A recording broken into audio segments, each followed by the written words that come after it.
All right. Hey, Hey, welcome back. back. We are back after a week sabbatical. We are back. Mo I know Mel. it feels like forever. It feels like forever. I feel like it's my first day of school again or something.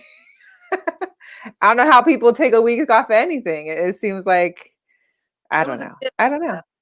it was a good week. I hope you had a great Yeah. Thanksgiving. I hope everybody out there had a great Thanksgiving as best as we could, social distancing, of course. And mine was pretty low key chill, and it was good to see my parents virtually as they had their dinner, and my brother and I. And shout out to my brother who pretty much put everything together for Thanksgiving. He was Oh, the nice.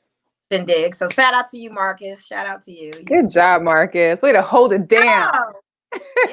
That's great. Yeah, ladies want a man out there that's a little domesticated, good in the kitchen and stuff. My Hey. totally single. Let's go. There he is. There he Yeah. is. There he is. Yeah. So whether you celebrated virtually or in person, whatever decisions you made, as long as you were safe and enjoyed it with friends or family or with your fur babies or whomever, we hope you had a good one and enjoyed what I like to tone now is called the week-long cyber sale. Like I don't think there should be a Black Friday, a Cyber Monday anymore. It should just make it one whole week because as soon as like Thanksgiving hit, there was Black Friday deals. Black Friday turned into Saturday and Sunday. Cyber Monday is still going on today and it's Wednesday. So I just feel like, why don't we just rename it like Cyber Week or something? Because the deals won't stop. Well, I here's feel the like, strategy on that. So if you do a Cyber Week, it's only a certain percentage off. If you specialize it as a Cyber Monday, it's probably even a bigger deal off. If you make it a whole Cyber Tuesday or if you dedicate these days, at least that's what Nordstrom's philosophy is. The bigger the discounts, the more the special event. It's kind of making you like wait for something. But to I your get it. point, Yeah. all that, but I yeah, just guess I feel like I was getting the same emails from the same companies advertising the same percentages. Like it's still 30% off. It's still just a different day. Maybe it's a different, I don't know. right now. So they probably said, we'll make it a limited time, but instead of it being limited, we're not selling. We just keep it rolling. So that could be that too. Just keep it rolling. You never know how it goes. Shoot. But that's all. That's good. That's good. We had good weeks. Um, I think we'll get into there's some hot topics we want to get into. We'll wait till we get our guest on, but obviously we heard the recent trade of Russell Westbrook. The Las Vegas Bowl got canceled. COVID's impact not only throughout everywhere, but in particular within California and around the Niners and Stanford area, because those games are getting greatly impacted. We'll talk a little about Marshawn Lynch and his Peyton's Place episode that was broadcast, I think, yesterday, the day before. That was pretty funny. But we'll get into it. We got a guest. We'll let him introduce himself. But let me get him in here. Where's Shon at? Let me look at. I'm already week off and can't find where to get someone in. There we go. Hey, Shon, what's good? Hey, what's up? Shon. Hey, what's going on? To the audience there. Hey. So why don't you give us a little breakdown about you and what you're doing? I know we met through sports media, and I know you've got like kind of a little plate that you're dealing with as far as things that you do. So how did you also get into the sports media aspect and what brought you into kind of doing this? Well, honestly, I started my radio show at around 14 years old. Somebody presented the opportunity to me and they were like, hey, how would you feel having your own radio show? At first, I was totally against it. Like, I didn't want to do it. But then as I kind of got the hang of it, I just, I said, hey, why not? Maybe this will open up some doors for me. And, it did, Here I am, 27 and still doing media. Oh, wow. Wow. That is awesome. And have you always been like a sports fan, or what's, as far as what brought you into the sports part of media, or, what's your radio show about? Has it changed over the course of, time or years or? Well, when I first started out, I just played music, all old school hits, nothing else constantly. And my love for sports had just, started growing up, when you're in a house full of people and, they're yelling at the TV as everybody has done at some point in time, you just kind of catch on. And, from college football to NBA to NFL to MMA to boxing to bare knuckle, I'm very sports diversified, if that makes sense. Yeah, it does. So we met you at the Aces game. We always saw you, but I never really formally met you until like social media, and it was like, okay, that's a familiar face. Right. Hi, but I think we maybe met briefly, but never really got a chance to engage and talk, either one of us at those Aces games. So, like to Mel's point, we're very excited to have you on, and I appreciate you coming on tonight. You're I'm also excited. E guy, which Huh? we never WWE on this show ever, so it's a first. Right. WWF person kind of speaks some knowledge into the atmosphere about that, and all Right. goes on with that, and talk about that too, because I used to love wrestling. I used to love the pro wrestling until I found out it was fake. Like I followed it. Like I'd watch, WrestleMania. They used to come on NBC on a Saturday night, like a Saturday night fights, and it'd be WrestleMania. And I remember when Zeus debuted and Hulk Hogan hit him with the back of the chair and he didn't flinch or nothing. And Hulk Hogan's face was like, oh my God. I thought all of that was real. I really did. I thought the Hart Foundation was real. I thought Gary Hart. I thought all of that. I thought Macho Man was real with Elizabeth. I thought all of that was real. And at the point of when I found out it wasn't, I kind of just was like, okay, they're acting, so never mind. But I did get that it was New World Order and that kind of thing. I was watching it a little bit, but then so what kept your love going for the wrestling? Well, just being a kid, you tune into this kind of stuff every week, and even though I did find out at one point in time it was fake, I still kind of kept on, what I'm saying? Because at the end of the day, even though it's entertainment, you can't fake injuries. You know what I mean? True. You can't fake broken bones and torn ligaments. Trust me. I've had my fair share. Yeah. But now it's just like I don't watch it as much, because it's the product. The product has gone down tremendously, in my opinion. Mm-hmm. So now I'm only watching like the pay-per-views, and on your take, I did see the Undertaker farewell, as they put it. Okay. I tuned into it, and to me it was cool, but I feel like they should have done more. They really should have, because not for nothing, the Undertaker started back in '91. Okay, he's a 7-time world heavyweight champion with WWE and WWF. He defeated Jimmy Superfly Snuka early on in that era. He was an enemy, the first enemy for the Ultimate Warrior, who everybody loved, who at one point I thought was an enemy, but was not an enemy when Undertaker, and had that mystique about him. Like you knew when the Undertaker would enter the ring, it was an issue. So I mean, for him to have this long-standing career, and you're saying his farewell match was not like the best.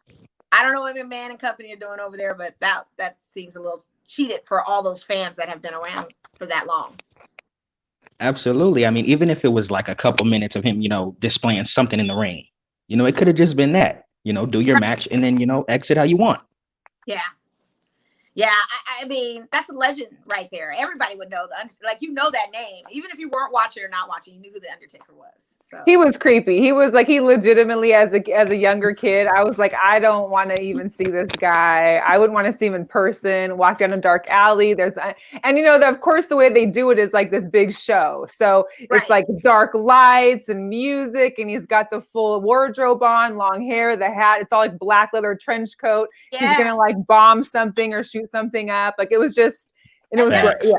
And never spoke. Like it was that stoic face, never spoke or said anything. Right. Like you just didn't know that was literally like death coming for you. I was like, God. Right.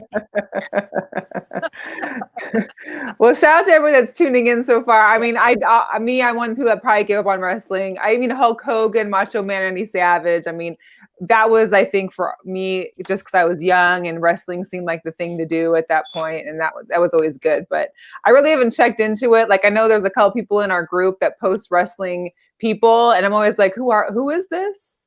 Like, I don't know who that is. Who's this chick? I don't know who this lady is or this guy. Like, I'm totally, completely lost. So now, I watched Total Divas because I like the twins, and one was dating John Cena, and I like the whole drama behind that as a reality show. I mean, I caught up on that because it was just a reality show. That kept me kind of interested. But shout out to those that do use our platform to post the wrestling, because it is some familiarity. We don't, know too much about it. And I mean, it's a current day. But I know enough to keep up on the gossip. We knew The Rock came from a WWE. You know, we knew Tiny Lister came from the WWF. We knew like a lot of these actors. Then you have special guests that come on and that kind of thing. So it's still very interesting. I just know that one guy, The Miz, he actually was a real world. He was the real world star, like one of the first real worlds. He was that, and next thing you know, he's The Miz, and he's a professional wrestler. Yeah. He took on that persona real quick, and it worked for him. And I like The Miz. I was like, I thought it was. It's so funny. Corny, but it worked. So yeah, it did. It worked for him. I don't know. And they had the Tough Enough show to show you like the behind the scenes of how to audition for the wrestling. And it is, to your point, Shon, that it is injury prone. Like they are really athletes. They are doing athletic things. It's a full body workout. It is a tough competition. It's real, like in that sense. It is definitely something that is a serious matter as far as the athleticism to it. There's nothing fake about that whatsoever. Right. Wow. Yeah. Well, I think that's enough of wrestling for me. I know. But I appreciate the dialogue. We already had people. I know Arlington's in there. I know Arlington's a big wrestling guy too, so that's cool. So let's talk a little bit about the newest news. We'll just skip right into NBA. Of course, today it broke out that the Russell Westbrook trade went through for John Wall. So that means Russell Westbrook heads to the Wizards. And John Wall's headed to Houston to join Boogie Cousins, who had just signed there. I think just in the last couple of days or something, or confirmed over there. Houston, there may be a problem now. I mean, there could be some hype around Houston. What do you guys think? I think it's a problem trading a problem. How's Russell Westbrook going to work with Bradley Beal? This is the first time Russell has left the Western Conference to be an Eastern Conference player. He's a West Coast guy. Like, why is this happening? And it's dumping a problem. And they're getting a first round draft pick. Let's be clear from this trade. The Wizards get a first round draft pick. Cool for them. But I don't see it taking flight or going anywhere. I think it's going to fill seats when seats are available for folks. I think that's probably what you're going to see. But I need to understand how this dynamic is going to fully work. And I just honestly don't see it. John Wall hasn't played in the last 2 seasons. He's injury prone. What is that going to look like for a Houston team? Boogie Cousins, okay. Am I supposed to throw a parade? I'm not that excited. This trade to me made no sense. I'm not excited. I don't see why Westbrook wants to even go to the Wizards. Like, who says yes? Trading to the Wizards. He wants out, and I get it. But how desperate of the out do you want? I guess it's the payday. I didn't see the final wrote down of like what his pay or what his deal is going to be, but I'm guessing it's bread. I'm sure he's going to get the dollars, but it just doesn't make any sense. Shon, what's your thoughts on it? I mean, being that Harden and Westbrook are both ball dominant players at the guard position, it wasn't going to work anyway. I think every NBA fan knew that. So the trade had to happen. You know what I mean? And I think Westbrook will work better with Beal because Beal's not really ball dominant. He never was. So I think in that aspect it'll work. Now for John Wall and Harden, I think that's where it's going to be kind of like, okay, who does what? You know, because like you said, it's been what, 3 seasons that we haven't seen John Wall. And we know Harden's not giving up his ball handling. We know that for a fact. Right. Yeah, his selfish basketball will always be his selfish basketball. We know this. Yeah. I know the reason they both wanted out is because the GM did not consult them on any future prospects of trades or players coming to the team. They felt like they needed to have some input in that, and they didn't feel involved with the organization with that. So being the petty people that they are and bitter, they decided to leave, which I understand. It's fine. You're not included in the process. I would feel some type of way too if I'm the star athletes for that. But it wasn't going to work anyway. It was a recipe for disaster. With preseason starting December 11th, I'm going to be curious to see how all of this rolls out. I mean, it's very interesting. I'm more excited, if you will, about my boy King James right here getting that $80 million, which equates to him making $14,847 an hour. And I think it was like $1.36 a second. Yeah, crazy, stupid money. Rolls 2 years into 2023. Bronny gets out of high school. Will Bronny get drafted in the pros and play with He'll get to be a free agent. He can go meet up with his son for 1 year and be done. Like, this is going to be so interesting. And all it's predicating to me is I feel like the Lakers will have now back-to-back championships. So That's pretty much what it is. Throw that man his bag. He is now the greatest player who is going to be playing NBA for 20 years. Just in that longevity. Just a longevity player. He is the absolute best longevity player I've ever seen in my life. I definitely give him that. Yeah, you have to, because it's just unbelievable. And it's just a matter to see what he can do with this team. And to the whole Dennis Schroeder trying to say he's going to run the point. No, you're not. I mean, that was nice and facetious for you to say, but that's not realistic. You're coming off the bench like the rest of the folks that we have. You're not running the point. LeBron is running the point. Stop. Don't get Mo started on her Lakers or pedestal, because we'll be here on. No, I mean, you know, I just had to throw that in there because we haven't talked in a week, and that was last week. I know. I hear you. Stuff like that, and I had to just speak on it. But to your point, both of these trades are going to be interesting. All the trades coming up are interesting. This Christmas schedule is very interesting. Or even the Christmas schedule is live. That Christmas schedule is live. I don't like the matchups. I don't want to see us play Dallas. We're playing Clippers in the preseason game. But my thing is, there's 5. I mean, usually on Christmas Day we got like 2 or 3 games. There's 5 games on Christmas. Yeah.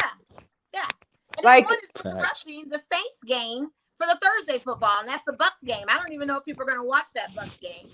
It's going to be interesting. Well, here's the deal. Also, is you got, like you said, the practices start on the 11th. They've already had 48 positive COVID tests the last week of November out of 356 players. So now that we're not in a bubble, it's going to be interesting to see how these guys are able to move about and be able to, because clearly as of right now, we're this close to going into camp and you got 48 positive cases. Like, it's time to buckle up, fellas, because it's almost season. And I wouldn't have minded Orlando again, especially with Staples announcing no spectators and some of the other arenas saying no spectators. I wouldn't have minded the bubble kind of aspect again.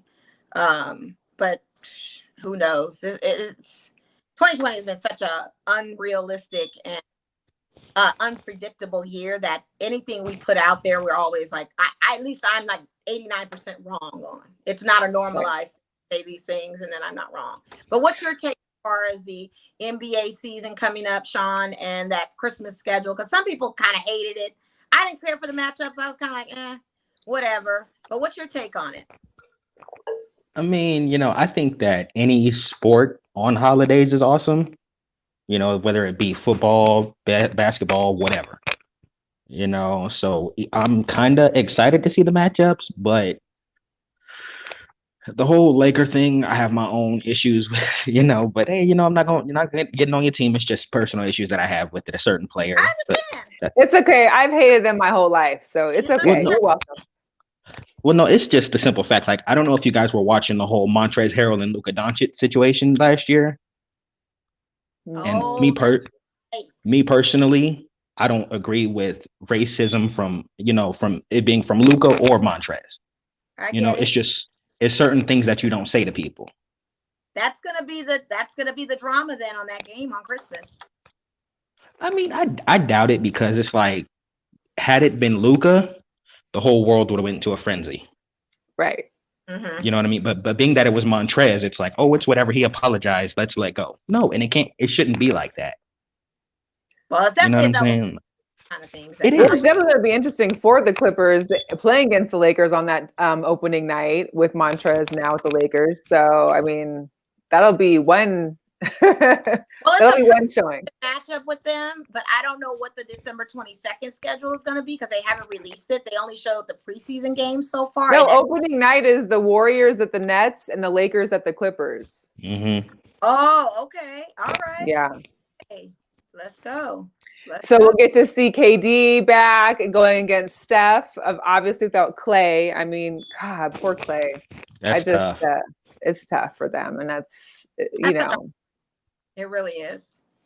Yeah. But the Warriors are not going to go anywhere. Let's just be honest. They're not moving up this I'm curious to know if they're going to be able to play. Like, is this lockdown affect San Francisco? I don't think it actually affects the city of San Francisco. I know it's like San Mateo, I think, or wherever and Palo Alto, wherever the stadium is for the Niners, as well as Stanford. It's affected in Stanford too. So I'm guessing it's that Palo Alto, San Mateo kind of area. Because I know, it seems like everything in Frisco is able to, as far as in the city, is able to work. So I'm guessing they'll still go on with the basketball games. But yeah, no contact sports at all. Oh, that's weeks to come. You just don't know Yeah. what's changed in the weeks to come on that. But the Warriors aren't going anywhere. Nets aren't really going anywhere. I mean, it's just going to be another season of basketball to watch. And like to Shon's point, he's happy sports back. I'm happy basketball's back. It's a little premature, but I mean, it's the time. This is usually that time. We're late on it, actually. We'd be in preseason right now. Well, yeah, it's not even so much that it's back. It's more so there's players back that we haven't seen for over a year, if not close to 2, So that'll be interesting. Still not that excited. My Lakers are the reigning champions. That's all that needs to be said. We're going to see with our new additions and win it again. And for CP3 to go to Phoenix, okay, whatever. I thought CP3 gave all he had in that bubble. So I'd be curious to see how Phoenix does with him and Devin Booker. That's probably one I look forward to on that. I do look forward to seeing the Nets a little bit with the KD-Kyrie relationship and Steve Nash as the coach. I'm very curious to sip on tea on that. And that's about it. That's the only thing I have as far as excitement to it. And then we still don't know what Giannis is going to sign or if he's agreed with the Bucks yet. Contract's going to look like, because there's rumors that even Lakers or Golden State might still do a trade and trade their number one draft or their first round draft pick, James Wiseman, within that to get Giannis. So we don't even know what's going to happen. And if that happens, that's going to be making Golden State more interesting than what it is right now, for sure. So we'll see. I hope that wouldn't happen. Ooh. I wanted Giannis to go to Golden State, but I wanted Clay to be there too. I wanted it to be the 3 and the big juggernaut. I thought that was definitely going to be a contender for us. I wanted to see that contention. But that would have been nice. We don't know. But I mean, if you think about it, just picture Giannis in Golden State. You know what I mean? That's like a dominant super team right there. It is. That's what I'm saying. It's a strong contender. And he deserves it. I don't think he's going to get Absolutely. I don't think he's going to get it out of Milwaukee. It's one of those things. Like, he just does not have good pieces around him for the Bucks team to do what he needs to do. He deserves a ring. You're a reigning MVP of the league and you don't no championship in your future. Like, what? It makes no sense. MVP and championships go together on basketball. That's true. I think that goes hand in hand. So he deserves to be on a team that can give him a win, for sure. Steph says she doesn't want to see anybody go to Golden State. I mean, Steph, if you're confident in our Lakers, we won't have a problem. But I just like I like the competition. I like what it brings, And I'm not a hater to Golden State. That's actually like my little second love team, because I like Steph and I like Clay and I like Draymond. And I like, I got people in the Bay. I mean, that's Cali. So I'm a West Coast girl. So I'll always ride with But realistically, let's say hypothetically that Giannis goes to Golden State, and it is a Western Conference final match between Lakers and Warriors. Do you honestly say that the Lakers win with a healthy Clay and Curry? With Clay and Curry? And Giannis. It'd be a shooting game, and Lakers being a defensive team, they are. We don't have Dwight Howard nor JaVale McGee. We lost those bigs, and they're crucial. I'd say to go like a 7-game series, but I don't know if the Lakers can come out on top. AD and LeBron are the muscle, but I mean, we still have KCP. We still have our little what's his name? I can't remember right now. Caruso, yeah, Alex Caruso, our AC Bandit. I just don't think that's enough. Not for a juggernaut like Giannis. Like, you've got to see who can defend Giannis. And that's going to be tough. And it's a matter of coaching. I'm not saying Steve Kerr's the best coach, but you put an elite team like that in play, and with his coaching staff, they can do some things. And for nothing, we have to see how well Steph Curry's shooting hand is. He broke his hand. Let's see how well he's dropping those threes. Now, if you have Steph Curry, you have Klay Thompson on the side just doing the threes when Steph can't, that's still an issue. I still take them 7 games, and honestly, I have to lean a little bit towards Golden State if we still had our bigs, but if we didn't, they would be a problem. They would be a problem. I'm just being real. I'm a diehard Lakers fan, Right. but I gotta be realistic. Giannis is a problem. He is a huge problem, and he only stays in the post, so that makes it even worse because now you have perimeter shooters out there like a Steph and a Clay. He don't need to shoot any shots. He just needs to stay under the goal, do rebounds, and do those slick shots there. Get fouled, go to the line. That's it. Like, that's where Giannis is most dominant. He's not a perimeter shooter. He's not any of those things. And that's what the Bucks forced him to do on their team. And that just doesn't work out for him. Yeah. So, It would definitely make some more ratings, that's for sure. I think absolutely. a lot of people kind of fell asleep in the NBA bubble. I mean, obviously we all watched the NBA because it was like the one big first sports back since we've been on the quarantine. But I think it kind of lacked us. Whoa.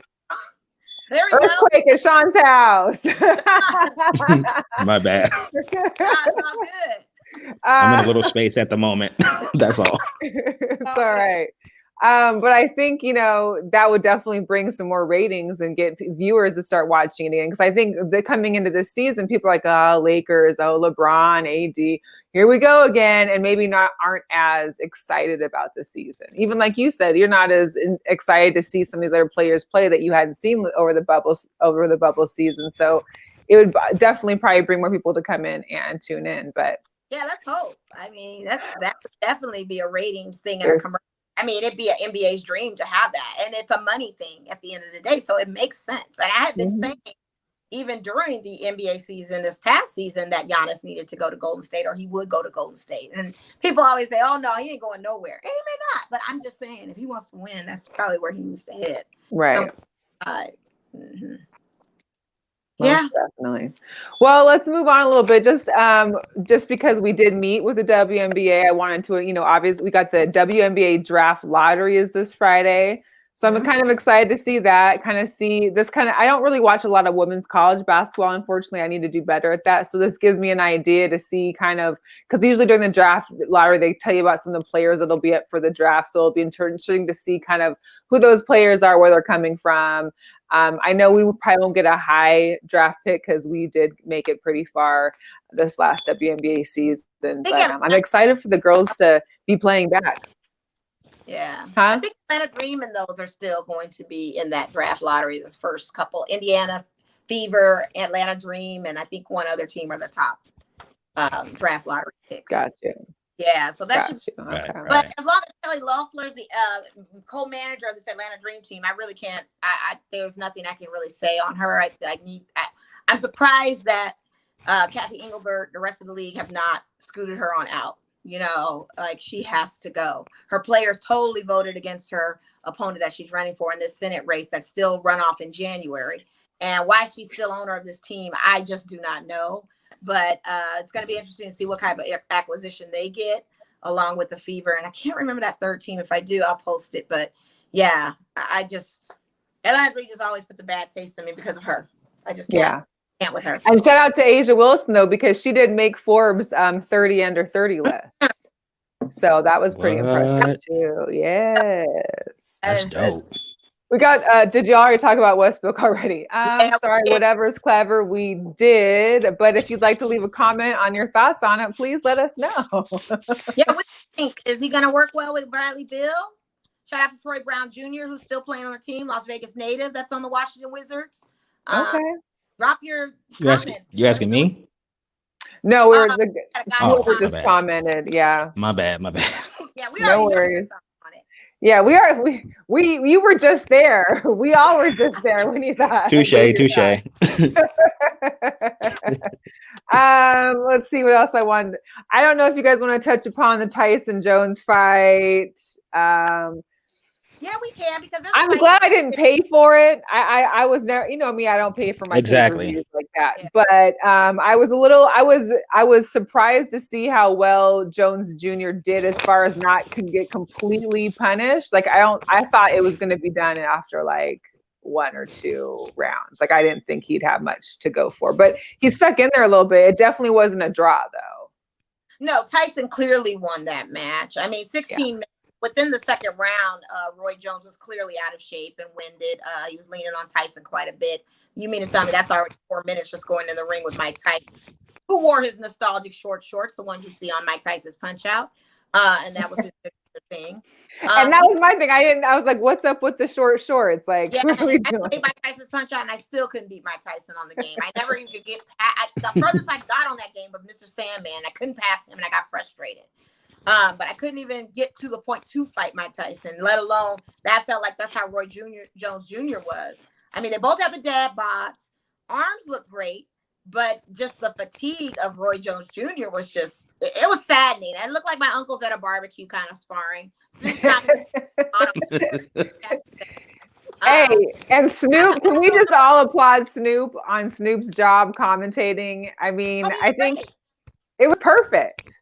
He has a perfect commentator. He did that for a Lakers game one time, and we loved it. I mean, he's the best at commentating on things that, you know, people personally feel and want to say, but can't say it. And he was able to have that platform to do so, being a pay-per-view with no filter or anything. Right. Right. I think the cards ahead were probably the most talked about thing, of course, especially our poor Nate Robinson. I'm not even gonna say poor Nate Robinson. I'm not even gonna say that.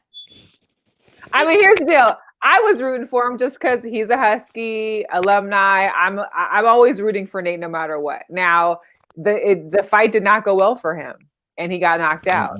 But I don't see why people are so concerned as to why he even tried. Why does it matter if he tried? Like, he went in there, he still made money. He lost. I mean, what can he do? But you disrespected a sport that people are working their hard butts off for. You do not train in August for a fight in November when you've never boxed before. Yes, you have athleticism, but boxing is a totally different science. You're going up against a guy and talking mess about a guy who has taken up boxing for over 6 years and has won his match. So you don't get in there jaw-jabbing, and there's no headgear. I felt very concerned that for him, he should have at least had headgear. I think both of them should have worn headgear just because he is an amateur in this, and I don't think he should have gone in full on with no headgear. Right. Because you see what happens. He's laid out sleep. His first mistake is he wore J's as boxing shoes in the ring. Well, he couldn't keep his hands up either. You know, so you're already on a thing of making epic fails on your presentation, and then you're talking smack thinking you have a chance. It'd be one thing if you say, you know what, I've been taking up boxing. I have a shot at this. But no, you haven't taken up boxing. But that's all part of the media. They're trying to draw all the attention to come pay for the show. So they're going to do everything they can. Yeah, but at what price does that pay? Did nobody put a gun in his hand and make this man go and do this? Oh, no. This. And so you get every smoke that comes to you. Humbly, you accept it. And that's what I can commend you for, because you have no choice. You are a forever meme in this situation. You know, Dead is looking at Nate Robinson. Sleepy Time T hashtag is Nate Robinson. You just don't do those things. And like I said, you've got people that we've met, Mel, personally, and I'm sure Shon has met, who have worked so hard at their craft to not feel disrespected by boxing, thinking anybody can just go. But guess what? Shouldn't that be up to the promoters and whoever made these cards? That's their fault. Then it's not. Nate didn't say, hey, do you think he was like, I need to contact Tyson and tell him I want to box real quick? I'm sure people are looking at. So, I mean. You said what? He did contact Floyd Mayweather, though. So come on. I'm just saying, I feel like everyone's putting blame on him for disrespecting the sport. Him, but I'm not saying that we should feel sorry for him, I guess, is my point. Oh, I don't feel sorry for him. He made that decision to go. My issue was people that are taking this into like they're making this a huge issue. And I'm like, the memes are funny. I'm laughing too. I think it's funny. Like, hey, you know, he tried to do something. If he gives it up, fine. If he continues on to try and keep going, great for him. Like it doesn't change my life any. Shon, what do you think? Because we didn't pay for this, and which was great. Shon, I didn't either. Yeah. And what do you think? Honestly, I agree with you, Mo. It's like you're not training, like you said. The Jake dude, he been training for how long? Almost 6 years. Well, he's a pro. He's had 2 fights. And won both of those fights, mind you. Yeah, this was his second one. But the thing is, like you said, you know what I'm saying? You literally have to train to box. Yeah. It's not like basketball. It's not like football. This is boxing. And for you to talk all that mess, that was on Nate. Yes, it Nobody was. was in his ear. Nobody was in his ear saying, "Oh, you need to say this. You need to say that." No, he did No. that.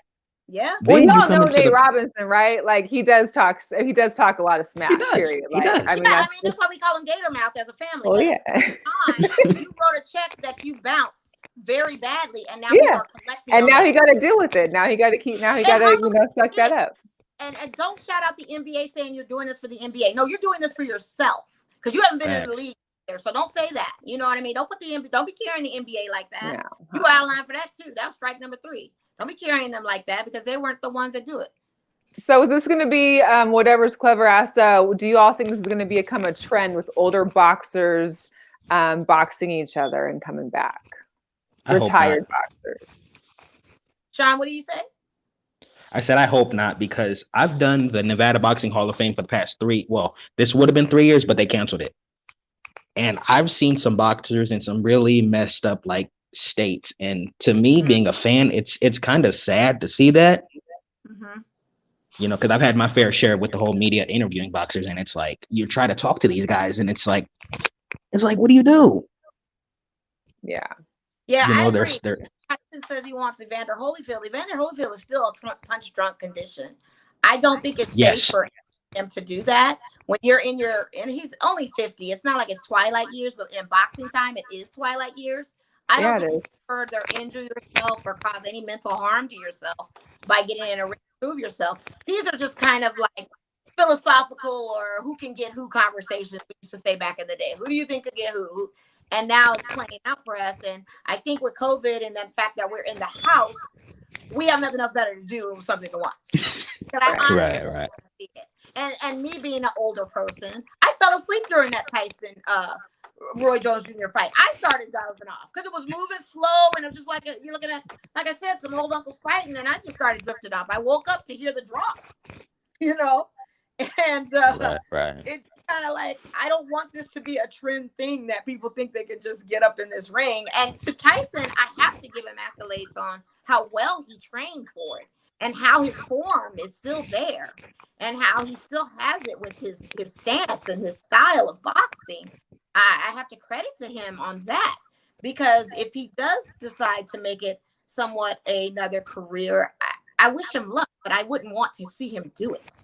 I think, well, now he dropped 90 pounds too. Like this man was in shape too. The fitness, do it for that, but don't go back into the career. We got an Errol Spence fight this weekend with Garcia. I can't wait for that. Let's talk about that. A welterweight title fight is this weekend. Let's give it up to the young people. Why can't the young people thrive?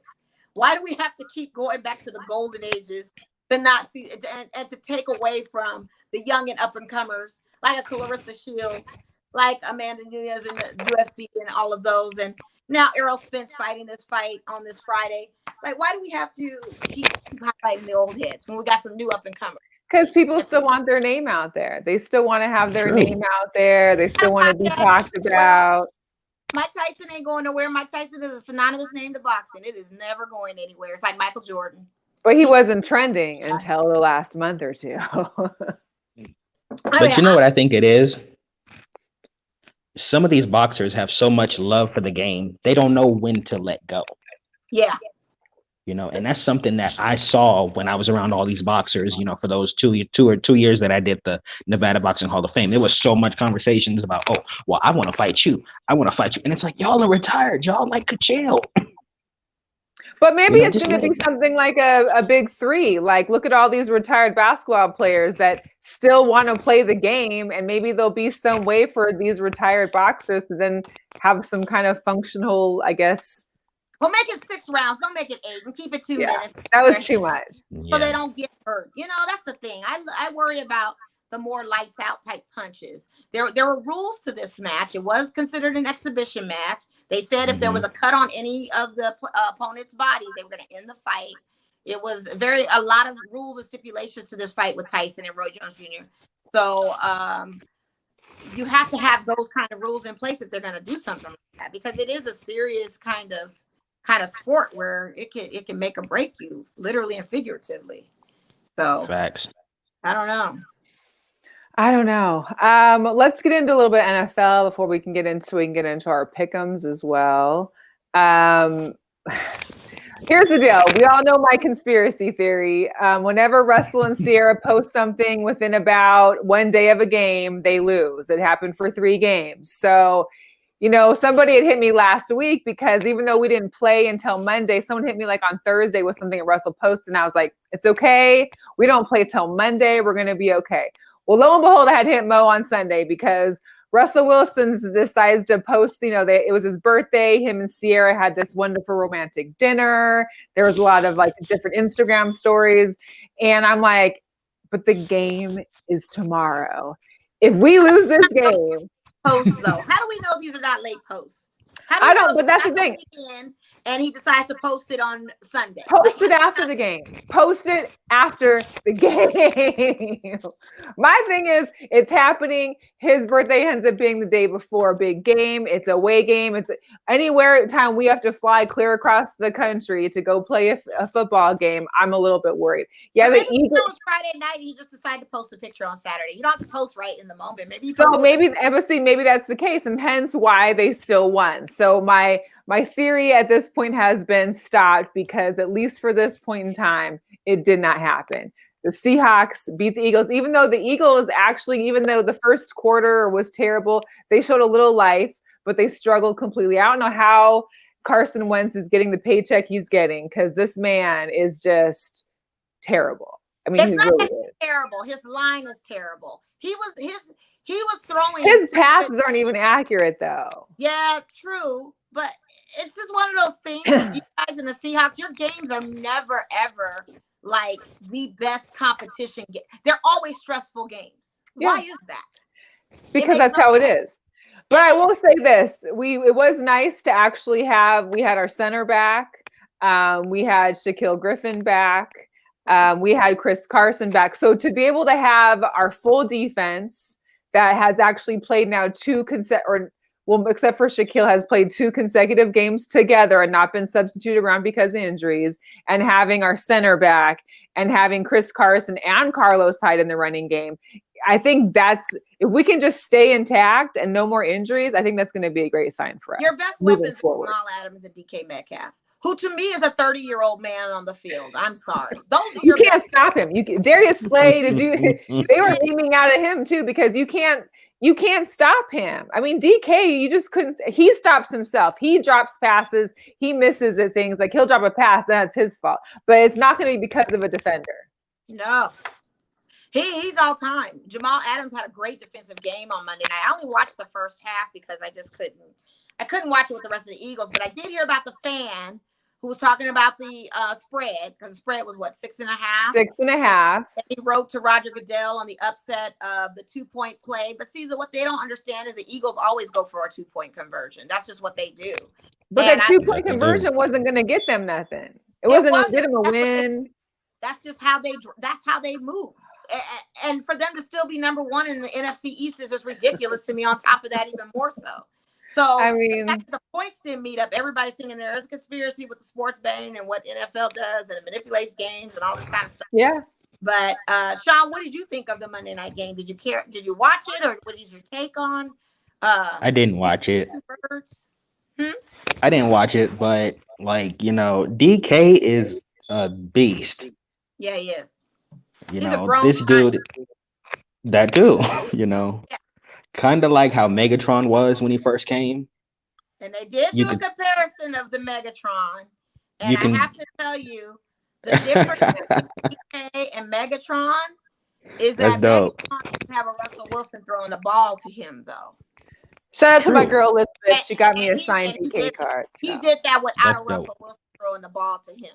That's the thing that makes it beautiful for Megatron. He didn't have a Russell Wilson to throw the ball to him. Not at all. Well, yeah, he definitely lucked out with that. He did. I mean, he was a beast in his own right.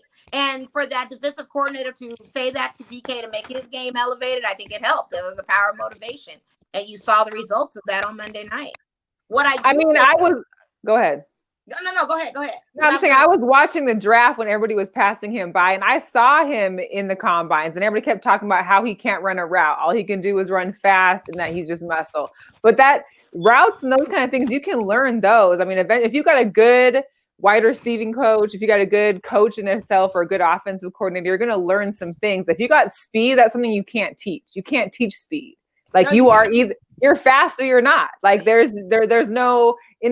So seeing people passing by, I mean, I gave him, like he said, he's got momentum. He's trying to get back at all these teams that passed him by, and he's doing a great job. Yeah, they were. But I kind of feel like at some point, I really feel like deep down there was some kind of thing happening, because at one point they could have taken him, but it's like I think we had the second, like 2 picks later, and then the next thing you know, we had DK. I feel like they had like kind of linked it. Anyways, I'm just happy it came to fruition. I was rooting for him to become a Seahawk anyway. So. Well, you guys are number 1 in the NFC West. Pat yourselves on the back. Who you guys got coming up week 13? We have, gosh, I don't even know stuff. I was happy though that the Niners beat the Rams, and I don't ever root for the Niners, but beating the Rams helped us out. And with the Cardinals also losing, that was great. Okay. Huh? I have. Oh, we have the Giants at home. Oh yeah, and Daniel Jones is injured too, so I don't even know. Like, who's the Giants' backup quarterback?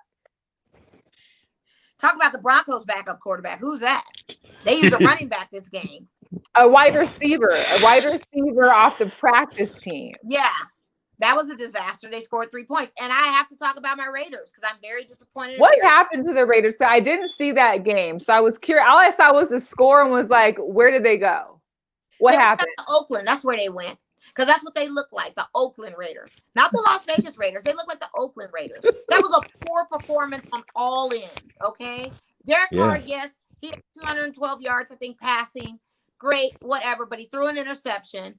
Our defense was horrible. But to give to the Falcons, their record does not really speak to the skill set that they have. They are very strong defensively, and we just weren't ready for them. And our play calling issues that we had was a huge mismatch. Like, the play calling is, I think, what cost us the game. We did not call good plays. Josh Jacobs ran for good yardage. Hunter Renfrow had a couple catches, but Josh Jacobs made rookie mistakes going in, rushing yards, helmet first, almost a helmet-to-helmet contact. We had tons of penalties in this away game. I mean, we looked like the Oakland Raiders. It looked like back in the day, Vietnam flashbacks. By fourth quarter, I didn't want to watch anymore. It was that bad. And I had picked the Raiders to win on my pick'ems. And I'm highly disappointed. And to every press conference that they've had. Now, to give it up to Jonathan Abrams, because he actually did have a stellar safety game by catching an interception that was thrown. So that was a good interception play that he got possession of the ball. Great job. But all in all, it just was not good. For us to only end that game, I believe, with 6 points or 9 points. It was all field goals. And 40 to be blown. So here's the question. Is this Raiders team going to go back to where they were, or did something happen that dropped them down to what we just saw? Because we had a team that had just broken through COVID and had all their defensive guys off COVID lists and injuries, and they did fairly well against Kansas City for that first half a couple weeks ago. Right. But now we go out here and we got 2 away games. We got the Jets next week. I personally feel we can beat the Jets. You better. I don't know what that weather's going to be like, though. But I feel like we can beat the Jets. I pray and hope we beat the Jets, because you know who got the wild card spot now? The Dolphins. We're out. We're 6-5. We have to win these next games. Wow. We go the Jets. After the Jets, we come back home and we play the Colts. After the Colts, we play the Chargers. We've got to win. I was expecting to win in Atlanta. I'm expecting to win in New York. And then I was expecting a possible L back at home with the Colts, because they only got the Colts 3.5 on the spread. So we don't know. But after that, I figured we'd be at least 8-4, headed to a wild card draw. And now we're back at 6-5 looking stupid. So I don't know. I really don't know. We've got to get it together. We've got weapons. Derek Carr has had an amazing offensive play so far this season, being a Las Vegas Raider. We look like Oakland Raiders this past Sunday. I was highly disappointed, highly upset. And I just can't believe we're here in this place again. But I'm not surprised because it's Raiders. Shon, who's your team? Honestly, I'm so much of like a player type person rather than an actual team. Yeah, because I love college sports so much. Okay. Like, honestly, college sports, I'd rather watch that than professional. Well, we have to You know, talk you about can- college too. But real quick, I've got to talk about these Baltimore Ravens and the fact that we've canceled 2 games on the courtesy of them with the Pittsburgh Steelers. I think it was 3 games. They canceled Thursday, Sunday, Monday, and played Wednesday. And that should have been a forfeit, quite honestly, because I don't think that's fair at all. Now the Steelers don't have a bye week at all. I hope they win every single game that they play. I'm rooting for the Steelers at this point because that's not fair. How you not going to give them a bye week now just on the fact that one of the coaches and stuff passed COVID all through the team in violation of protocols, mind you, and you have to reschedule 3 games to play what is this, Wednesday afternoon? And a Wednesday afternoon, 12:30. Like, really? And have RG3 start for Lamar Jackson. They actually did pretty good. I mean, I was impressed by they kept in the game for the most part. I was like, third quarter was still 12-7. It's not fair. They don't have a bye week. Steelers going forward have no bye week. They're the only team without a break. I want them to win it all at this point. That's how I feel right now, just out of principle for them getting cheated out of a bye week. Had they said, you know what, if there's too many COVID cases, the result is a forfeit of the game. And they could have had a bye week this week and waited till next week. But that's not fair. It just really isn't. You push this game back so much, inconvenience me and everybody else on fantasy and pick'ems. And anybody else. The fantasy was terrible this week. Ugh. It was awful. It was awful.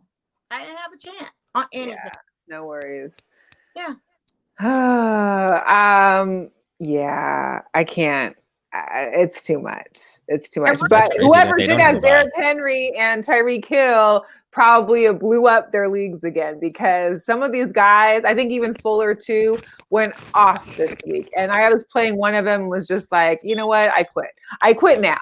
I'm not even gonna try to make any changes. I'm done. I get it. This has been such a mishmash 2020 of NFL. It's not even funny. It's been utterly ridiculous. And even with the college games, you've got Big Ten canceling a lot of big games, Shon.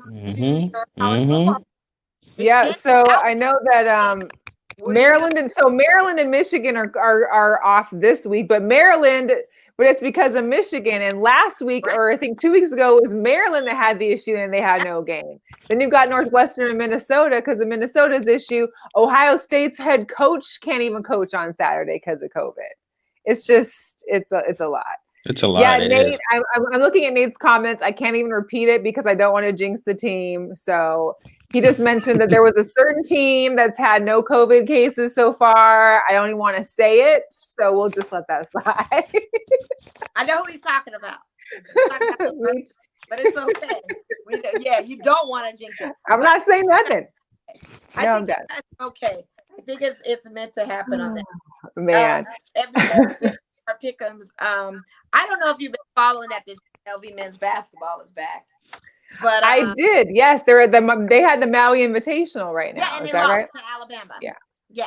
And they're 0-3. And they have a game tonight at 7:45. So that game has probably just started. It's an away game. I don't know what to say. They got this TJ Oxelberger guy. He drafted his junior player, David Jenkins Jr. from South Dakota State to play. He's averaging 7.6 points a game. He's 6 for 28 or something on the 3-point shooting attempts. What is going on with UNLV basketball this season?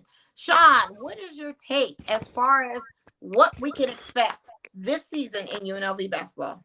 Men's basketball. Let me be clear. Men's, because the women, I like my Lady Rebels. Yeah. That's a whole nother discussion, but no, I'm kidding. But with the men's basketball, like I knew the new guy, TJ. I'm not even gonna try to pronounce his last name because I'm gonna get it wrong. But Oxelberger, but I got it wrong. I knew he wasn't the guy for the job. He wasn't. My honest opinion is they need somebody that is a UNLV alum. That's what them boys need. They need somebody that the city needs that because no one cares about the UNLV basketball program out here. And you're absolutely right. Yeah. Unless what? Unless it's legends, unless it's some former player, we would care because it's absolutely nostalgic to the city. Or Absolutely. even getting like some of the former players to be on the coaching staff, like at least have their faces, their names attached to it. Bring some, other alumni to come check out games when they're in town. I mean, it's still Vegas. People still come here, but they're not going to those games. Even if they could or couldn't right now because of COVID. It's probably a good thing that there's COVID out there right now because you would see there would still be no fans in the stadiums. Actually, it's a home game tonight at TNM. I'm sorry. It's a home game tonight. I just realized that. It's a home game tonight. And these guys are going to lose again. So they came back from the Maui Invitational. Davidson College, they need to win. But they lost to Montana State. They lost to UNC, which I get. University of North Carolina is number 14 seed. I understand that loss, okay? But then you go to the Maui Invitational and you lose to Alabama, and then you lose. I just don't understand. I will say that Caleb Grimes, though, I caught the first half of the Alabama game. That kid is good. And he had like 20 or 27 points for the game. Like that boy got some skill. If they can just develop some more stuff around them. They seem to have their moments of playing, but as far as an all-around basketball, a contender for anything, I don't even know if it would be a contender for the Mountain West. And Mel, it's funny that you mentioned that because when I looked up articles about this UNLV game against Alabama, that's all they talked about was that kid Grimes. Wow. That's all it because he was the highlight of the game. Well, and I think he's with UNLV because of the head coach, TJ. I think TJ knew him from high school or something, or whatever high school he went to. I can't remember. There was some story about it. Well, David Jenkins was recruited from South Dakota State. It's his junior year. He's supposed to be that guard, but he's not a guard that necessarily plays competitive basketball with some of the like. Get it together, TJ. You're recruiting people that are scrubs. Like you could have left him back there at South Dakota State and let him finish his year there. Why would you bring him to UNLV thinking he could do something? He was 6 for 23 on 3 points shooting. Yeah, come on, that's crazy. We're not gonna win no kind of conference championship or championship for that matter with this. No, not until the Running Rebels get an alumni in there, they're not gonna be good. Yeah, you're right. Do you think maybe it's like the athletic director's job within her, or I don't know if it's still her or not, but it seems like all your programs are failing. Like what's happening? It's her. We've talked about it. Yeah, It's maybe a thing where the director is not the right person for the job. And the recruiting aspect of it is still lackluster. We still have a lot of work to do with recruiting. On all avenues. Mm-hmm. And I don't know if that tide is gonna. Yeah. It is the recruiting. You're right. It's definitely that. I mean, who wants to come to Vegas when you're 21 and older or young? Like, you don't offer any good incentive to be here for a certain time. None. They don't. Yes. Golf, yes. Let's get into. I wanted to do a couple girl powers real quick, and then we can get right into week 13 pick'ems. As far I know, we'd all heard about Sarah Fuller and her playing for Vanderbilt, and she was the first female to play in a Power 5 football game on Saturday. Some guys out there or people in general felt that they didn't care, but I feel like it's more important than that, huh? She was the kicker, correct? Yeah, she's also a goaltender for the soccer team who just won back-to-back championships. But I actually read up on her, and she has way more than just being a girl that played football. Like this girl has actually had to endure a lot of setbacks in regard. She had an injury before her freshman year, couldn't play. She had a back injury 2 years later, couldn't play. This summer before the season started for soccer, she hurt her foot, couldn't play for 4 games. Then she started. So it's like she's letting girls know that there is a way as long as you put in your best effort and you keep on trying. You're going to fail, keep on trying. So, yeah. I mean, somebody, her kick wasn't great that she had, but it did what it had to do. It got past certain yard line. They had to stop the ball. They didn't even score. And Vanderbilt's football team is just not great. So they played Missouri. So what can you do, right? Yeah. I don't know. But congratulations to her. I mean, that was just, and then there's also this girl that, it's a huge moment in college football. I mean, the third woman to ever play any college football game, let alone to play in a Power 5 football. That's right. Huge. It's a huge moment. Huge. Like, you can't negate that, regardless of how well she did or whatever. Monumental. It's her story. It really is. Yeah. And there's also, I've kind of been trying to get back into college basketball with men and women, but Dee Richards, a guard for Baylor. This girl got hurt in practice on the 24th of October. They thought she was paralyzed. Like she had a spinal injury. She was temporarily paralyzed. October 24th. Do you know what today is? Or yesterday was when she played? December 1st. This girl, I think like 2 weeks later, was able to walk on her own without any canes or help. And by, I think, the 22nd of November, she was shooting again. So she went from being almost paralyzed and basically paralyzed for a couple of weeks and at the end of October to being the first day of December and playing in her first game. So that's dedication. Because if I get that hurt, I'm kind of like done. Like, That's dope, though. I don't know about all that, but yeah, that's a great accomplishment for her. Yeah, kudos. So kudos for sure. And even go ahead. Go ahead. But no, I was gonna say, even like, for the female kicker at Vanderbilt, in my high school, my freshman year, I saw a woman kicker on the team, and then I went to another high school and we had a girl right receiver. Wow. And I thought it was dope. That is dope. Well, and I think women have to understand that, yeah, if you go into it knowing that you're going to get hit like a man. So you just got to be able to know that if you can take that hit, go for it. Like, I have no problem with that. But you got to realize they're not going to play nice to you because you a female. Like, you have to take those hits like you one of the guys. So respect. And that's probably, I know I wouldn't want to take those hits. And to touch on that, I have a funny story. Go ahead. The same girl who was a wide receiver on the team, right? She caught the ball, she runs a couple yards, and she gets hit by this dude. And after the game, she goes up and asks him for her number, or for his number. It was the funniest thing. Maybe they live happily ever after. Who knows? They could be together. I know, right? Talk about him putting his pride aside to say, you know what, she's legit in all time. I'm gonna give her right. Yeah. Oh my goodness. So hey, we're gonna do week 13 pick'ems. There is no Thursday night football, but even though week 12 was the longest week in football history. There's no week. Tell the audience why there is no Thursday night football, because the Ravens were supposed to play tomorrow. Now it's on Monday. Thursday night football. They can't play back to back. Just someone's teacher's pet around here. So inconveniencing everything right now. So on Sunday, we've got the Browns at Tennessee. Even though the Browns have been doing good, I don't foresee them actually beating the Titans. You can't stop Derrick Henry. You just can't. We're on the other side of this. Now we're looking at playoff pictures. We're looking at now it's a win or bust. So Tennessee has turned on all cylinders, and they're going for a playoff contention. So I'm going to have to roll with Tennessee on this, sadly. I picked the Brownies last week, and that was a fair pick. Yeah. And great. But this week, I have to be realistic as the tide is turning. We're now in that crunch time now where we're wanting divisional wins, and we're wanting to go on to playoff season. So I'm going to roll with Tennessee. They're on. Cool. Shon? Tennessee, because Derrick Henry is playing explosive, and like you said, there is no stopping that man. No, you can't. So then we got the Raiders at the Jets. Here's the deal. If the Raiders can't beat the Jets, then that's the end of their season. That is.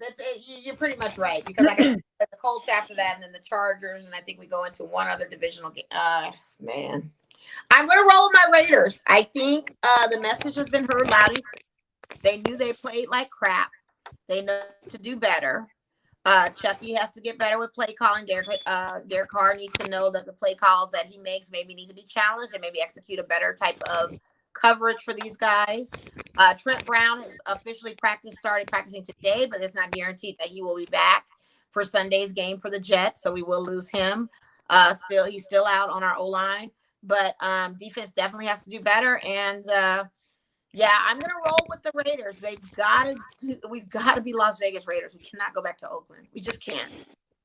So I'm gonna pick the Raiders. I'm believing my Raiders. Okay. Jacksonville at Minnesota. So what Vikings team are we gonna see at home? Listen. It's got to be a struggle to be a Dalvin Cook owner, because either you're having like 4 touchdowns or you're having 0. Like, there's no in between, it seems like. I picked the Vikings last week and they lost, and I was disappointed in that. But I think they're going to turn it around this week and do some work. So let's go with Minnesota. I'm gonna pick Jacksonville just because I know the last time I picked them, they lost. I still have a little faith that they can at least win another game out there. I mean, this is kind of a crapshoot game here. I just feel like I would expect more from Minnesota, but at the same time I've expected from them before, and it's cost me in the long run. So, Shon. Honestly, if Thielen, Jefferson, and Rudolph all ball out, it's going Vikings. Well, But look what it takes all three of them to ball out, though. I mean, That's what I'm saying. If it's still questionable, Thielen's still out on an injury, so I don't know. Is he? Oh, Or did he come back last week. He came back last week, didn't he? I think he came I back. thought he played. Because he's on my fantasy, and I didn't play him. I don't think. But I thought he was still out. But maybe he is back. So, Yeah. are you picking the Vikings then? Yes. Okay. Cincinnati at Miami. I think Miami's going to come back and grab this one. Shout out to Brian Salmon because he actually, remember he said that we talked about the Dolphins in Denver and that the Dolphins were going to win. He said, nope, Denver's going to win this one. That was 2 weeks ago and he got it right. Denver beat Miami 2 weeks ago. So I don't know. I'm going to take Miami. I think, Joe's gone. I don't feel like the Bengals are. The Bengals can't do anything without Joe Burrows, and he could barely do anything with the Bengals line that he had. Joe Mixon has been out. Mixon's been out on injury for weeks now. We're going to roll with 2 in those Dolphins. Yeah. Shon? And they're 7-4. Shout out to Mike Dixon. I mean, he's looking great right now. He finally has some bragging points. Shout out to Mike Dixon and the Vegas Sports Daily. We definitely always love our guys over there. Where we also stream our show too. Shameless plug. Check us out on VegasSportsDaily. Well, Shon? But I'm gonna piggyback off of what Mo said. And Tua, he's getting more comfortable as he goes, and he knows how to win. So I'm going Miami. Well, and he'll be at home. He knows how to win at home. That's for one thing. Right. Yeah. Definitely. So here's one: Colts at Texans. The Texans had that big blowout of the Lions, basically caused who am I thinking? The head coach for the Lions got canned, Patricia, and their general manager got canned. So here's I don't know. Colts announced on Sunday's game because I picked the Colts to win, which was a close game. It could go either way. The whole defensive line was out for COVID. They announced it on that Sunday game. How are they looking now is my question. I want to roll with the Colts, but if their defensive line in this COVID situation is still in the thing, I don't know. I really don't. But I'm going to just go with the Colts. I'm just going to ride it because they killed me last Sunday just for the fact that their whole defensive line was out and they didn't announce it until the day of the game. And I'm mad because they could have said that the night before or something. Right. Shon, who you got? You said Colts and who? The Texans at Texans. Colts. I'm taking the Texans. Colts. Okay. They got to get JJ out of there. I mean, Deshaun So Watson will he leave? Playing pretty decent now. Because like I said, it turns on. It's like now it's win or bust. But they got to make up for last week for me. I need the Colts to win. Who do you have, Mel? You got Texans? Yeah. I've got Detroit at Chicago. Bears. Lord. I'm only going to take the Bears because their defense, and even though they've been, they really struggle on the offense. Both of them are trash teams. I don't even know what to say. The Bears are dysfunctional. That's their problem.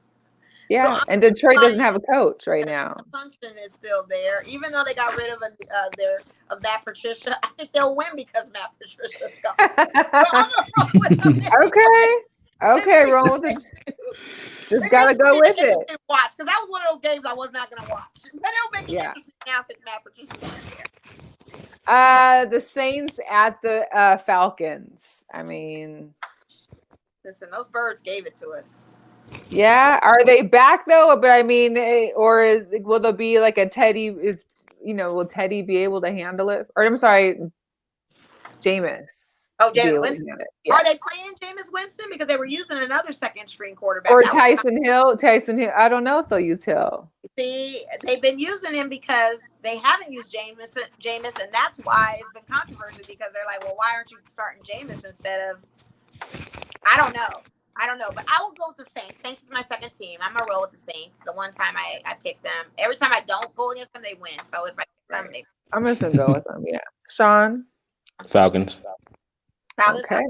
Hey, fair. It's fair. Giants at Seattle. I'm just going with the Seattle. I mean, Oh yeah, we're gonna roll with Seattle on that. Seattle. Shon. Yeah. All I gotta say. The Rams at the Cardinals. This is another big NFC West. This one's gonna be good. Both of them had losses in week 12. Both of them. So it's coming down to the matter of what Sean McVay is going to do. Aaron Donald is looking really, really good for his size. Yes. And the thing is, as of right now, Kyler Murray, they have him as questionable. Of course, he'll be fine, I'm sure, by Sunday. But how much was he hurt before? What's going on with him? I'm curious to know. These are one of those games that's so tough. But I'm a roll with the Rams to see what it does. I'm going Rams too, only because I feel like the defense is going to outweigh their offense at some point. And Kyler's offense didn't even show up last week, right? No, where was Larry Fitzgerald and everybody? Like, I'm looking for old man Larry. Where's DeAndre at? I mean, yeah. You have game-winning touchdown toss-ups, but then you just go disappear the next week. Like, you can't do that. You had the greatest catch ever in NFL week, and now you're no-show. Yeah. Shon? Being that I'm a defensive guy, I'm going to have to go with the Rams because their defense is on a whole nother level right now. Absolutely. Right. I got to tell you, Aaron Donald is looking so solid right now. Okay. Patriots at the Chargers. Listen, I hope the Chargers can get a new coach and let this Justin Herbert just flourish with somebody new that can help him get wins and a new defense too, of course. Yeah. It's going to come down to coaching, and I feel like since the Patriots won last week, which was, a victory I wasn't really expecting, but it happened because it's Belichick. I feel like take the Chargers. I think we're on the downside of the downturn of the Chargers. So I don't see them winning this week at all. I'm going to go with the Chargers because I'm going to have a little bit of faith in just the quarterback situation. I'm hoping on a prayer because depending on what Cam we get, we may not need too much defense from the Chargers. So I don't know. Shon, what do you think? As much as I don't like this team, I'm going to have to roll with the Patriots. Okay. I'm just looking at the coaching side of it. Yeah, and I know Cam has been very different and weird, and outfit choices have always been consistent, though. That's the only thing that shows. That's the only thing consistent. Yeah. I just don't. I just think it comes down to coaching. I think Belichick, like I said, we're on the side of win or bust, and with Belichick, he doesn't like to lose, and at all costs now. So I'm just thinking. Yeah. Facts. Eagles at Green Bay. I think the Green Bay Eagles are done. back. Yeah, he's sure. Back. He's actually in an MVP talk, to be quite honest with you, which is crazy to me. I don't know why Russell Wilson isn't in the talk, but he's there just a lot smaller these days. Yeah. No pun intended. I think he needs to be in there. Devontae Adams is balling out. I just need to see good work on that. Shon? Much as I don't want to, I'm going to go with the Packers. Okay. I got Broncos at the Chiefs. I don't even know if we need to talk about this one. Okay. We know. I got the Washington football team at Pittsburgh. I mean, it might give all the way. Huh? No, I'm saying Washington's defense has been pretty good, but it's not going to stop the Steelers. And keep in mind with the Steelers game today, Marquise Pouncey was out today. So they didn't have him in the goal line. And they still were able to manage to move the ball and do field goals, of course, and do some other scoring. I had taken a little power nap during the game, so I fell asleep. But for what I saw, with no Marquise Pouncey, they still was able to complete the job. And if he's not in this week, they still can even do it against the Washington team. So I'm going with those Steelers. Yeah. Same. Big Ben is back, man. Big Ben is, woo. Don't count that old man out. His body, he must have got that body rejuvenation. Because he is on. Shon, are you with the Steelers as well? Steelers. Okay. Buffalo at San Francisco. Now, Frisco's getting a few of their players back. Sherman's obviously back. They still are without. I think they're still without Jimmy G though, and I believe they're because Is Kittle back too?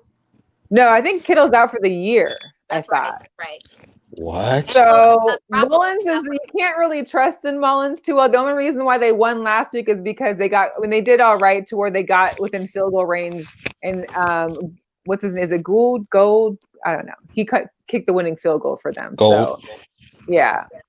I'm gonna go with Buffalo just because I'm done rooting for the Niners. And I need everybody in the NFC West to just I'm rolling with Buffalo. They're solid and legit. Yeah. They're just a legitimate team. They shake here and there though. I mean, they didn't play a good game. Was it last week or the week before? I can't remember. It was the game after us. They didn't play good. Yeah, week before. But I think again, this is week 13. It's time for it's no play. Buffalo. Right. Yeah, I'm gonna roll. Even though I think Kyle Shanahan is amazing as a coach. I think he proved that going up against his Rams team. Buffalo. I'm still gonna roll with Buffalo. Well, shout out to Stacy, SC the second. So he says that they have a legit shot for an upset. I mean, if anybody could, here's the deal: any given Sunday, or in this case, any given Monday, for sure it can happen. And they have a great defense. But was it enough to stop all the power that the Steelers have? Washington gets close, but they never make it. They can't close. That's their issue. They just can't close. Maybe they're turning on the engines now. Alex Smith is going to keep on pushing forward and get these guys where they have to go this game. Who knows? I'd be happy if they did. I think the Steelers will win, but I'll be happy if Washington wins. Yeah, but I don't think Washington's a team that's going to beat the Steelers like that. Yeah. It's a possibility. Who do you have on? It really is. It really is, Shon. It really is. But I just, I don't know. I just think with Washington, they have such a young defense. All of them are growing together. You know what I mean? Yeah. Like, even though they have their mix of veterans, everybody is kind of growing together and really like on the same page, kind of. Yeah. But with Steelers no huddle offense, I mean, it proves to be working for them. Oh, absolutely. Again, I just don't know. Last game, I'm sorry. There's 2 games on Monday and 1 on Tuesday. So we've got another long week of football. Well, I guess not as long since there's nothing tomorrow. But we've got the Cowboys at the Ravens on Tuesday. I thought I got pushed to Monday, but no, it got pushed to Tuesday. So it's not going to be Dallas. Ravens. And did you see Jerry Jones' comment about how he had no sympathy for the Broncos for having to play a rookie or a young quarterback? My thing is, you lost Dak. Okay, that was huge. That was big. We get it. Denver had no quarterback at all. How can you say? Right. So for Jerry to say that he has no like he understands how that is. You don't. You had a backup. You got a backup and a third string quarterback. Denver had no quarterback. Come on. Jerry Jones has no compassion for anything. And honestly, he's getting his karma right now. So I'm good. Yeah. How Cowboys are going to do. It's very clear and obvious. It could be the Jets, and I still pick the Jets over the Cowboys. Like I said, Cowboys themselves. I'll never pick them, ever. Out there, you still got Khalil Mack, you still got CD Lamb and all these people, and you still can't do nothing? Like, stop it. I don't want to hear it. At all. I'm assuming we're all going with Baltimore here. Oh, of course we are. Okay. Yes. All right. Got it. All right, Shon, we appreciate you. We've gone a little extended this time just because we continue to talk. It was good to talk with you about a little wrestling, to learn a few things. Let people know where they can find you as far as Twitter or Instagram or however you like to send people in the social media way. Yeah, everybody can follow me at ShonTheDon, exactly how it's spelled in my username on here, 9093 on Instagram. Right on. Very good. That's good. Well, thank you for joining us. We can't wait to see you back outside when there's no COVID. And I know, right? I can't wait. Thank you guys so much for having me. I appreciate you guys, letting me on the show. I've been watching for a minute, and I'm just happy to be involved. Whenever you guys, need me, I'm here. We talk about anything. I'm open to everything. Thank you guys again. I appreciate it so much. Thank Yeah. you. We'll check you later. Everybody have a good night. We will see you too. next Wednesday. Make sure you tune in, share, like, subscribe, YouTube, Facebook, Twitter, all the social media, and we'll check you next week. Yeah.